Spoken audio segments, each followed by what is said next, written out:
Hi YouTube. It's time for chess. But okay, round one. I got to play.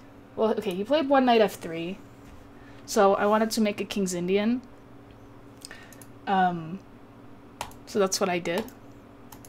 I just mirrored him for a while, and then he played d3, and you know, I think it's like technically a better move to play d5 here, but I wanted to play King's Indian. Like, and you know, here, like, if he plays e4, you can play c5. If he plays c4, you can play e5, and black's doing very well. But he played knight b to d2, which I thought was a little bit... I mean, it's fine, he's just doing nothing. But here I decided to play e5, and not wait, because now playing c4 doesn't make any sense. But he did it anyway. I thought he was gonna play e5, and it would just, I don't know, I would just develop my pieces and we'd see what happens. But c4 is, I think, a pretty bad move, because why is his knight on d2? Why is it there? It's gonna present a lot of problems for the rest of the game. It's just completely misplaced here. So, for example, I played knight c6, and he played rook b1, and he's trying to get this idea in. But here I just play a5, and now if he wants to play a3, b4, he can't, because his knight is not on c3, defending the a4 square. So if he wants to do that, he has to play b3, a3, then b4, and his knight is still misplaced. So it's really going to cause him a lot of problems. So if he wants to play b4, it's going to take him a long time. So he played b3, and I thought for a while here, because, I don't know, I decided on bishop f5 because I was trying to induce e4. I just thought that was a good thing to do. And if he goes knight h4 here, I was going to play bishop e6, and now there is no knight g5, and if he goes back, then I've won a tempo. So that is what I did. But he just played e4 because he got to attack my piece for one move, and they liked that. So I moved my bishop backwards, and I did not give him a piece. Okay. And then he played a3, and he's continuing with this very slow plan. But now I play knight h5, and I would love to play f5. I would love to do that. That's what I do.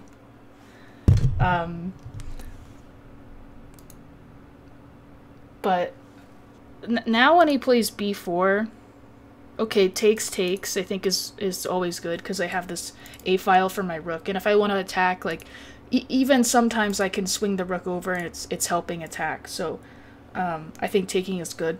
But now here, I love what I did here. This is so hot. Okay, so white is kind of threatening to play b5, right? I'd like to play f5, but if I do it right now, he might have something like this, just because my knight is hanging. So I can't play f5. I'd have to take with a piece, which I don't want to do. So I can't play f5. And it's just, you know, you find a plan for black that you like, because b5, b6 is probably his idea, right? And b6 would be a very strong move. I considered b5, I did. I actually did consider that. But, b5, I don't know, I don't think there's anything wrong with b5, to be perfectly honest. But I like what I did better. So, oops. That, whatever it pointed to, I didn't play that, so. I just turned the engine on quickly to look at b5, but I turned it off. Rook a1, as the move is hot, and it's the furthest move you can make, therefore generating the most friction. Okay. That's one idea. So, I wanted to solve 3 problems at once. So I played the move queen to e8. Now queen e8 is doing a lot. So number one, now I'm threatening to play f5, and if takes, then I'm defending my knight. Number two, I'm making a square for my knight to go to d8 to e6, and then possibly put a knight on f4, even if there's a pawn here. And number three, having the knight on d8, if this diagonal ever opens up, it's very useful having the knight defending b7. So there you go. Queen e8 was hot. And I was having so much fun here. So, okay, he plays b5, I play knight d8, and, you know, knight e6 is, like, always good. I have many options for this knight. I'm just maneuvering my pieces. Yeah, well, I already said that this defends that. Yeah. So I thought queen e8 was a great move. So knight d8, and he just keeps doing nothing. I don't know. He just moves a rook. And now I get to play f5, so I'm very happy here. He takes. And I don't really know what he's supposed to do here, but what he did was quite bad, I think. He played knight f1, which I just don't understand, because where is this knight going? I'm gonna play f4. I mean, maybe he's like helping defend, but it's just such a bad square.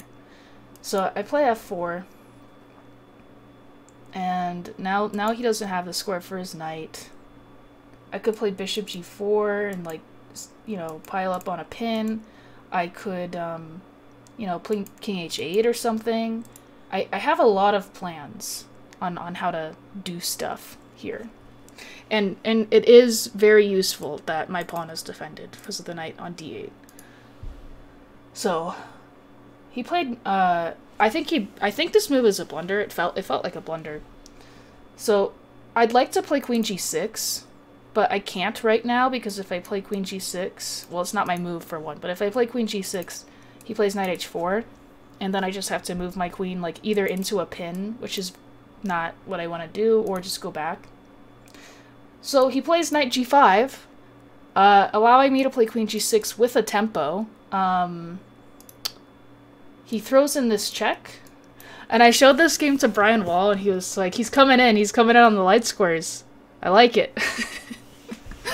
So, yeah, but now he plays knight f3, and now his bishop is outside of, like, I don't know, like, at first I thought this was just really stupid, but the more I thought about it, I was getting really annoyed with bishop e4, and I didn't know what to do about that, because I didn't want to trade my light-scored bishop off, and I also didn't want to have to walk into this pin.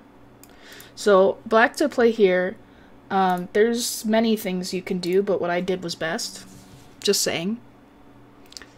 Bishop f5, like, he could just go here, maybe, is what I was thinking. And this is good for me, but I also just wanted to keep pieces on the board. Whoops! Well, spoiler alert, knight f6 is what I played. But bishop f5... Oh no, he just has knight h4 here. I can't do that, because he's not even giving me a bishop for that. He's just taking my light-squared bishop. That's bad. We can't do that. So not that. Queen f6. Queen f6 is undefending my knight, right? So it's probably a bad move. Like, I might be able to do this. I'm not sure, though. Maybe there's something wrong with it. I don't know. But, So here I thought for a long time, and I was getting increasingly frustrated. Knight f6 looks kind of odd at first, but there are several points to it. Okay, I'm stopping him from doing this. Now in this case, if he goes here, I'm getting a bishop for a knight, which is good. I mean, I do like my knight, but I also have this knight to bring in, so it's very good. Number two, the knight can come to g4 and attack the f2 pawn indirectly. And, like, there's even cases sometimes where I'm going to sack on f2 just to open the king up. So I liked knight f6. But then he played knight h4.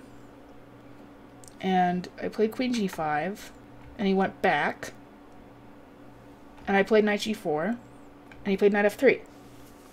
So white has made no progress in the last like 6 moves, it feels like. But now it's actually very important where I put my queen. I was talking to Josh about this game, and he said that he finds these type of games really frustrating because white just does absolutely nothing. But as soon as you try and do something, they're like, sometimes they just have like a stupid trick, and it's like you have to be really accurate, but white does absolutely nothing. But you have to like maneuver your pieces like God, you know. So where would you put your queen? I mean, there are several options. Probably a few of them are good. But, I mean, I like what I did. I think what I did was the best move. I think h6 isn't so bad. Yeah, queen h6. Queen h6 is probably fine. But I also I didn't like being in this pin.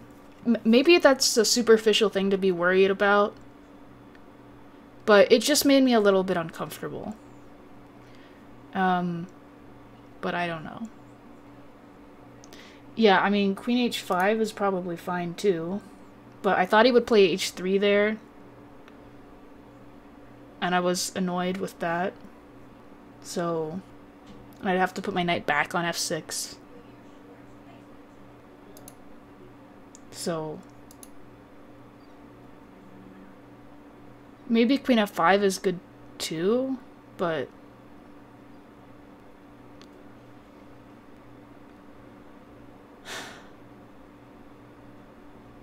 I like to target d3, so g6. That's kind of how I was thinking. I played queen g6. You know, so at least I'm prolonging this, because if he does it right now, I take the d pawn. That's what I did. I maybe there's another point to it and why it's so much better than those other moves that I don't understand. I just played it because I liked looking at this pawn and I didn't want to be in a pin. That's what I did. But then he went here, which is very annoying. And it's kind of strange too, because I think the computer was like did exactly what I did here. Because sometimes the computer likes to repeat moves once to give the opponent a chance to mess up.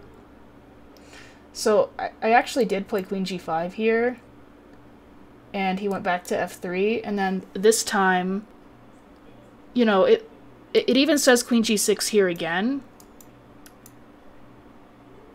but then it wants to change its mind and put the queen somewhere else. But that's what's frustrating about this. So if g6 isn't good, I couldn't figure out what to do, because I was still... This game was very frustrating, because I went queen f6. I feel like queen f6 makes some sense. Just, you know, I feel like the f2 pawn is a target. And I didn't want to move my queen off of this file, but I was just getting very annoyed that he was allowed to do this. So queen h6 probably is good. But I just didn't like not having the option of taking on g3. So I played queen f6. I don't know. But now the problem is, now he goes here. And now I'm like, I'm getting angry at this point, because this is bullshit. Why is he allowed to put the knight on e4? Why is that allowed? Look what he did with his pieces, and why is this happening to me? Why is this happening to me? So maybe this is why queen f6 isn't good, is because he's gonna play knight e4 with a tempo, possibly. And so I thought for like 5 or 6 minutes here, and I couldn't find anything better than just playing knight e6, just bringing another knight in. Which is, you know, obviously good. But now after knight e4, I played queen g6, and I was like, alright, now this time it's different. And now here, I'm gonna go here. And this move loses to knight d4. And I was like, cool, this looks great. But there's a slight problem with that. And that problem being that I'm... What the fuck? And this happened in the game. I didn't see h3 in this specific position. I saw it earlier when it wasn't like forcing a queen trade or losing a piece.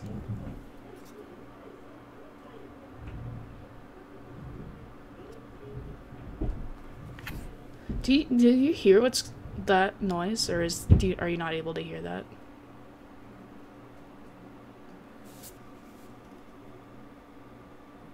Very, very faintly. I hear something.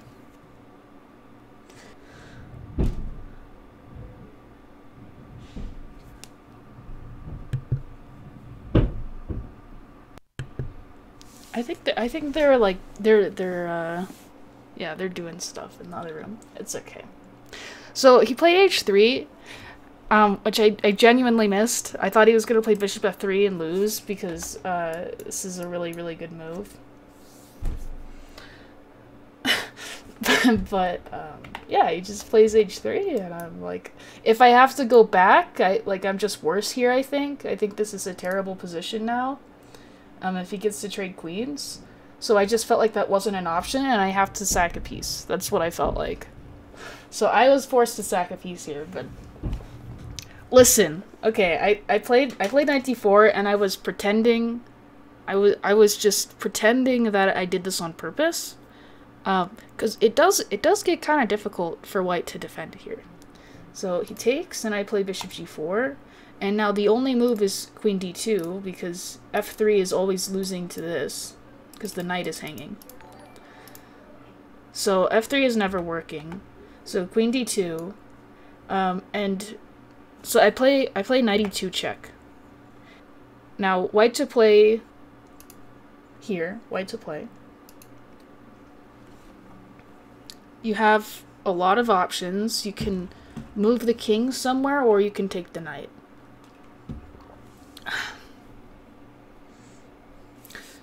So, 2 moves lose, 1 move draws, and 1 move wins for white. Psychological Neiman piece sack. But, I mean, he was getting low on time, so was I.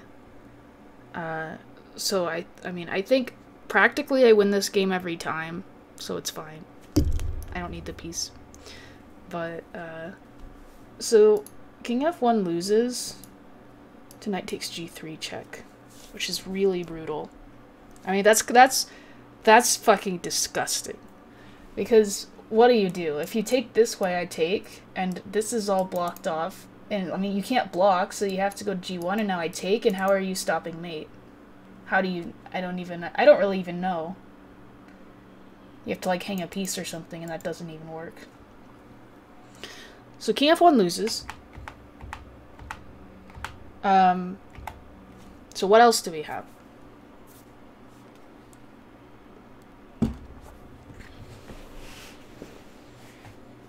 Your other options are king h1, king h2, and taking the knight. So one of these 2 moves loses. One of these 2 moves, depending on where you put the king.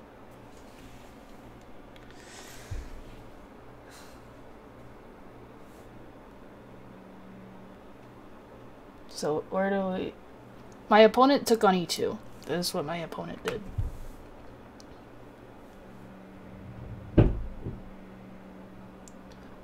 Yeah, so king h2 is a draw. Because if I take here, he takes. And now knight takes g3 isn't really helping me. So that's the point, is you're defending that. So here I would have to play... I was going to play bishop h6 here in this position, and I was going to still try and win, but the computer likes bishop f6, which didn't occur to me. But I guess it makes sense, because if he takes, you're bringing the rook in. But I also don't know how I make progress there. I thought this was a pretty good move. What is wrong with this? Because this is a huge threat. Okay. The computer says just take on e2 now. Alright. Okay. But king h1 is a losing move because of f takes g3. And again, this knight is hanging. So, this is the winning move. My opponent played it. And I took. And I'm like -3 here, but it's still difficult. Yes, by elimination, yes. I don't think he actually saw everything. I think he just saw f3 and he thought my bishop was trapped, which it's not. f3 I think is a blunder. I guess he just didn't see this idea. So now I'm doing great here. I think I win this every time. Like it doesn't matter that I am down a piece. It just doesn't. So queen takes e2, queen takes h4. And oh, that's right. I got a rook for it. Okay, so he has 2 pieces for the rook. And normally that's just always favorable for the side with the pieces, but since his king is so weak and this pawn is so strong and I have the a file and I mean this piece isn't really doing anything, I feel like I'm winning here practically. How much time did he take to play f3? I don't know. I don't think I still have my score sheets, but I think he was under 10 minutes there, so he couldn't have taken that long. It looks fine to defend. I mean, I think it should be equal. But like, okay, white to play here. What do you do? I remember what I remember. I think I know what he should do. And I said this earlier, but now he actually has a chance to do it. So yes, b6. So b6 was his only idea that he had the entire game. And now it's actually playable. So b6 I thought was super annoying. And I was kind of not sure what b6 I have c6, and if takes then I have this check, so he can't take that. So I don't have to take it. But it's I don't like it. I don't like that he also has a strong pawn. So, but yeah, b6 is probably what he should do. But he immediately blundered and played bishop h1, which is one of the worst moves I've ever seen. I guess he just thinks like he thought he had to defend that, but he didn't. I mean, I just check and he goes here. So, but now I played c6 and I'm trying to discourage b6 basically now because I'm up a tempo now. So now I think I'm doing well. And again, I'll show that this is very, very bad. So, but then he slammed this move down. I don't know. I just moved my queen. And I don't really know. He slammed this move. Wait, no. Yeah, I think. So I think this is actually a critical point in the game. So I was expecting bishop e7 here. And bishop e7 is really annoying. And I don't know what I do, honestly. Because now he's like if I just move the rook like somewhere like that, then he can take with the knight. And first of all, I don't have this check. Or I guess he can't. What was I thinking? I was upset about something here. Well, I mean, he could just take with the bishop at least. Yeah. But he included this. Oops, he included this for some reason, which now when he plays bishop e7, I have this other file to play on. So okay, like I don't know how to demonstrate this without actually just showing it. So rook f7. Now in this version, after bishop takes d6, I have rook a7, and now rook a1 is a huge threat that looks like it's not possible to defend. Why are you in your underwear in my room? Would you like a burger? Okay. The underwear man offered me a burger. But in that other position, if he doesn't include this random capture, releasing the tension for no reason, in this position, if he plays bishop e7, I can't swing the rook over. If in this position, if rook b8... Rook b8 is a very bad move because takes, and I go here, and the bishop is dropping with checkmate. No, instead of rook f7. Well, because rook b8, he takes it, and I think then he has time to take this pawn. The point of, like, okay, so what's important about this is that I'm not only threatening a1 in some cases, I'm also threatening rook a2, checkmating him. So if I play rook b8, I don't have that added option if he takes on g3. Like, there's no... Does that make sense? It just gives me more options and more chances for him to mess up. So rook f7, and I think I'm winning here actually because I don't see how he defends here. I can't find a move for him. He took on g3, missing the point. And yeah, this is over now. He takes here, and I play this move. This is a pin, and then he takes here, and he offers me a draw. And then I had to consider it, and then I decided against it. I just felt like I could probably win this, so I took here and I declined the draw. Thanks for the 5 gift subs, Latin Blonde. Very poggers. The Underwear Man offered me a burger S tier sentence. Yeah, but now okay, yeah, he can't defend this. And then he did this for some reason. I don't really know why. And he played king f2, and I played queen a8, and he resigned because he cannot defend this threat, winning the rook, and this threat, winning the knight at the same time. When they offer you a draw in these situations, you should be like, I'll think about it, and then instantly move. That's awesome. Would you accept a draw if it was against a GM? No. It's I'm like +6, at least. Thanks for the gift, so Drain Lord, to McDonald's? Okay, that's kind of weird. No, thanks. But I thought that was a well-timed draw offer by him. So anyway, this game was pretty cool.